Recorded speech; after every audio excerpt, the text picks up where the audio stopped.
কংগ্রেসের এসটি সেলের পক্ষ থেকে ইন্ডিজিনিয়াস পিপল অফ ত্রিপুরার পক্ষ থেকে আমরা 18 দফা দাবি নিয়ে এসডিএমের কাছে যাচ্ছি।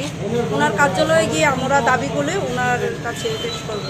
কয় দফা দাবি আপনাদের? 18 দফা দাবি নিয়ে যাচ্ছি আমরা। মানে মূলত কি কি দাবি এগুলো? মূলত আমাদের এই যে ইন্ডিজিনিয়াস পিপলদের যে এডিসি আছে, এডিসির মধ্যে যে কার্যকলাপগুলি হচ্ছে সেই কার্যকলাপগুলিতে একদম অকার্যকলাপ হচ্ছে, সেই নিয়ে ওইখানে রোডগুলির কোনো ব্যবস্থা নেই, রাস্তাঘাটের বেহাল অবস্থা, ওইখানে শিক্ষার কোনো ব্যবস্থা নেই, ওইখানে মানে আমাদের দেখা যাচ্ছে যে পানীয় জলের মূলত পানীয় জলের ওইখানে অনেক সমস্যা হচ্ছে, যে স্বাস্থ্য ব্যবস্থার অনেক প্রবলেম দেখা দিচ্ছে।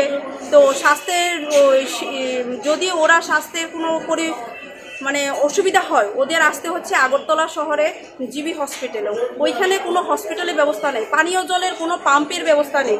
তো সেই সব বিভিন্ন ব্যবস্থা নিয়ে, তারপরে শিক্ষা ব্যবস্থা নিয়ে, রেগারের ব্যবস্থা নিয়ে, ঘরের যে মোদী সরকারের যে ঘরগুলি ছিল সেই ব্যবস্থা নিয়ে আমরা যাচ্ছি, যে আমার এসডিএমের কাছে ওই দাবিগুলি তুলে ধরব।